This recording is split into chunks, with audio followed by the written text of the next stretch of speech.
সাবেক সফল সভাপতি মৃত্যুঞ্জয় জননেতা যারা সুলতান ভাই ইতিমধ্যে কারাগার থেকে বের হয়ে একজন কার্যালয়ের সামনে আসছেন।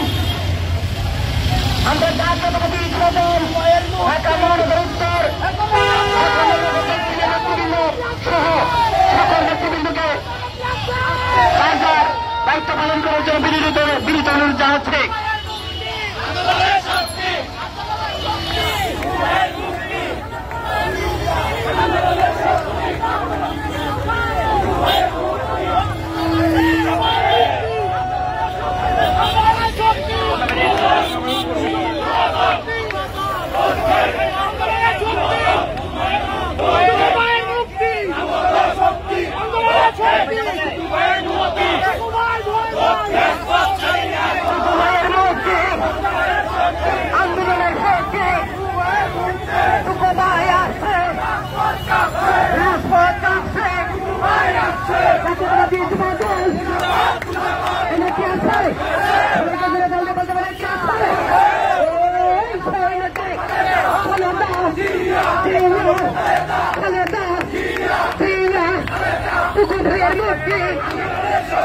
আন্দোলনের শক্তি টুকু ভাইয়ের মুক্তি, আন্দোলনের শক্তি টুকু ভাইয়ের মুক্তি, আন্দোলনের শক্তি টুকু ভাইয়ের মুক্তি, আন্দোলনের শক্তি ভাইয়ের মুক্তি। দল আছে জাতীয়তাবাদী যুবদলের বিপ্লবী সভাপতি, সারা বাংলাদেশের যুবদলের অহংকার, আমাদের প্রিয় নেতা খালেদা জিয়া, বাংলাদেশের গণমানুষের অধিকার আদায়ের নেতা দেশনায়ক তারেক রহমানের আস্থাভাজন যুবদলের বিপ্লবী সভাপতি নেতা জনাব সুলতান সালাউদ্দিন টুকু দীর্ঘ 1 মাস 4 দিন পরে মুক্ত করে নিয়ে এসেছি। আজকের এই তাৎক্ষণিক বাজনা বিষয়ের সামনে যারা আপনারা উপস্থিত হয়েছেন, যুবদলের পক্ষ থেকে আপনাদের সকলকে আন্তরিক শুভেচ্ছা অভিনন্দন। উপস্থিত হয়েছেন জাতীয়তাবাদী যুবদলের কেন্দ্রীয় নির্বাহী কমিটির সংগ্রামী সভাপতি সাবেক ছাত্র নেতা নুরুল ইসলাম নয়ন, উপস্থিত আছেন জাতীয়তাবাদী যুবদলের ঢাকা মহানগর দক্ষিণের সাবেক সফল সদস্য সচিব মোস্তফা মঞ্জুর পাশা পাটেল, ঢাকা জেলার বিপ্লবী আহ্বায়ক ইয়াসিন সন্তোষ মুরাদ, কেন্দ্রীয় নেতৃবৃন্দ, প্রচার সম্পাদক সলিম সরকার সহ সকল অসংখ্য নেতৃবৃন্দ। প্রিয় ভাইয়েরা, আমরা আজকে জাতীয়তাবাদী যুবদলের বিপ্লবী সভাপতি যুবদলের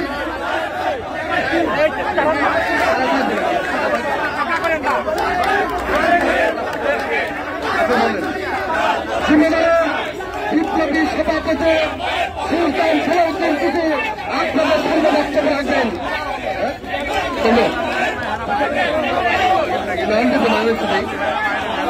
বক্তব্য রাখবেন জাতীয়তাবাদী যুবদলের বিপ্লবী সহ সভাপতি জনাব নুরুল ইসলাম নয়ন।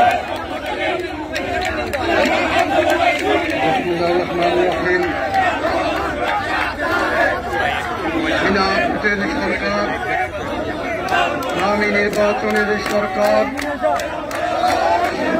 গঠনের পরেও প্রচন্ডভাবে বিত্তসন্ত্রস্ত রয়েছে। বন্ধুরা আমার, তার কারণ হচ্ছে বিএনপির ভারপ্রাপ্ত চেয়ারম্যান আমাদের সাংগঠনিক অভিভাবক জনাব তারেক রহমানের নেতৃত্বে বাংলাদেশে যে সরকার যে আন্দোলন চলছে, সেই আন্দোলনে নেতৃত্ব দিয়েছেন যুবদলের সংগ্রামী সভাপতি, ছাত্রদলের সাবেক সফল সভাপতি, মন্ডিত জননেতা, যুব আন্দোলনের নেতা সুলতান সালাউদ্দিন টুকু। বন্ধুরা আমার, সুলতান সালাউদ্দিন টুকুর নেতৃত্বকে থামিয়ে দেওয়ার জন্য এই সরকার সুলতান কারাগারে প্রেরণ করেছিল, কিন্তু আমরা বলতে চাই কারাগারে প্রেরণ করে সুলতান সালাউদ্দিন টুকুকে ফেলিয়ে দেওয়া যাবে না। আজকে সুলতান সালাউদ্দিন টুকু কারাগার থেকে মুক্ত হয়ে এসেছেন। আগামী দিনে বিএনপির ভারপ্রাপ্ত চেয়ারম্যান আমাদের সাংগঠনিক নায়ক দেশের জনাব তারেক রহমান বাংলাদেশকে মুক্ত করার জন্য, এই স্বৈরাচার থেকে বাংলাদেশের মানুষকে গণতন্ত্রের স্বাদ পাইয়ে দেওয়ার জন্য নিরন্তর সংগ্রাম চালিয়ে যাচ্ছেন। সেই সংগ্রামে সুলতান সালাউদ্দিন টুকু আবার নেতৃত্ব দিবেন এবং বাংলাদেশকে এই স্বৈরাচার মুক্ত করার মধ্য দিয়ে আজকে এই যুব আন্দোলনকে সফল করবেন এই আশাবাদ ব্যক্ত করে সবাইকে ধন্যবাদ জানিয়ে, বন্ধুরা আমার, আজকে যারা কষ্ট করে কারাগারের থেকে সুলতান সালাউদ্দিন টুকুর মুক্তি উপলক্ষে কারাগার প্রাঙ্গণে গিয়েছিলেন, তাকে অভ্যর্থনা জানিয়ে পুরো পথ জুড়ে স্লোগান দিতে দিতে পার্টি অফিস পর্যন্ত নিয়ে এসেছেন। আমি সবাইকে ব্যক্তিগতভাবে ধন্যবাদ জানাচ্ছি। বন্ধুরা আমার, এই সরকার 7 জানুয়ারি যে পাতানো নির্বাচন শুরু করেছিল, সে নির্বাচন 7 তারিখে কেন নির্বাচন তারা দিয়েছিল, তার কারণ হয়েছে 2011 সালে সীমান্তের হত্যা করা হয়েছিল। সেই সেনানীর হত্যাকারীদেরকে দায় মুক্ত করার জন্য এই সরকার 7 তারিখে নির্বাচন দিয়েছে। বন্ধুরা আমার, কিন্তু দেশের মানুষ 7 তারিখে নির্বাচনকে বয়কট করেছে, কারণ যাদের কারণে বাংলাদেশের মানুষ আজ দুর্নীতিতে আকণ্ঠ নিমজ্জিত, দুর্নীতির শিকার হয়েছে, তাদেরকে বাংলাদেশের মানুষ 7 তারিখে নির্বাচনে বর্জন করেছে। শুধু তাই নয়, যাদের কারণে বাংলাদেশের বিকাশ মাত্র 1 বছরে অর্ধেকের চেয়েও নিচে নেমে গিয়েছে, তাদেরকে বাংলাদেশের মানুষ বয়কট করেছে।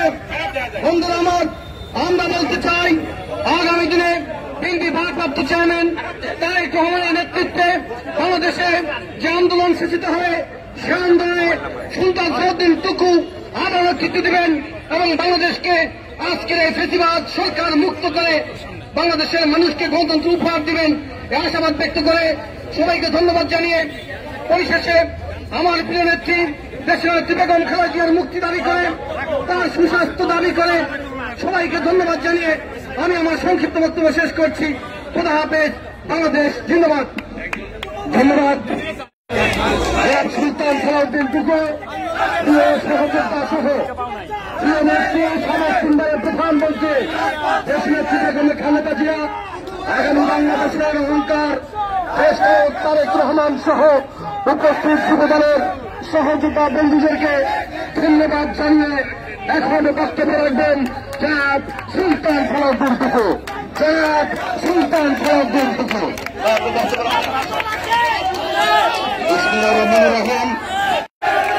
এই তাৎক্ষণিক যারা উপস্থিত হয়েছেন,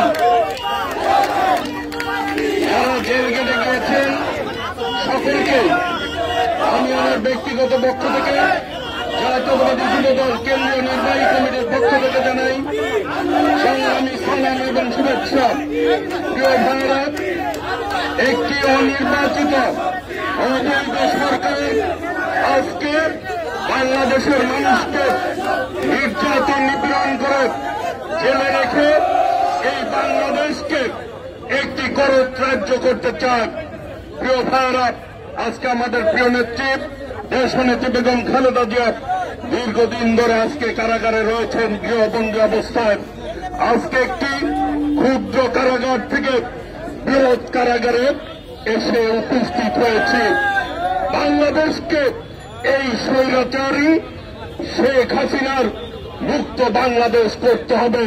স্বৈরাচারকে হটিয়ে গণতন্ত্র পুনরুদ্ধার করতে হবে দেশ নায়ক তারেক রহমানের নেতৃত্বে ইনশাল্লাহ। বাংলাদেশের জনগণ, যুব সমাজ ইনশাল্লাহ আগামী দিনে ঐক্যবদ্ধভাবে রাজপথে থেকে এই সরকারের পতন ঘটিয়ে দেশ নায়ক তারেক রহমানের নেতৃত্বেই বাংলাদেশের মানুষ গণতন্ত্র মুক্ত করবে ইনশাল্লাহ। আগামী দিনে দেশ নেত্রী বেগম খালেদা জিয়া সহ সকল রাজবন্দীদের মুক্তি চাচ্ছে যুবদলের সাবেক সভাপতি সাইফুল আলম নীরবের নিঃশর্ত মুক্তি দাবি করছে। যারা এখনো কারাগারে রয়েছে সকল রাজবন্দীদের মুক্তি দাবি করে সকলকে শুভেচ্ছা জানিয়ে আগামী দিনে সকল নির্যাতন নিপীড়ন উপেক্ষা করে আমরা বিএনপির ভারপ্রাপ্ত চেয়ারম্যান দেশ নায়ক তারেক রহমানের নেতৃত্বে ইনশাল্লাহ গণতন্ত্র পুনরুদ্ধারের আন্দোলন আমরা ঐক্যবদ্ধভাবে রাজপথে থাকব এই আশা এই প্রত্যয় ব্যক্ত করে সকলকে ধন্যবাদ জানিয়ে আমি আমার বক্তব্য শেষ করছি। খোদা হাফেজ। বাংলাদেশ জিন্দাবাদ। শহীদ রাষ্ট্রপতি জিয়াউর রহমান উমর হোক। দেশ নেত্রী বেগম খালেদা জিয়া দীর্ঘজীবী হোক। বিএনপির ভারপ্রাপ্ত চেয়ারম্যান দেশ নায়ক তারেক রহমান জিন্দাবাদ। সকলকে ধন্যবাদ। আসসালামু আলাইকুম রহমতুল্লাহ। ধন্যবাদ। মাইকালা কোথায়? কে ধরবে? কে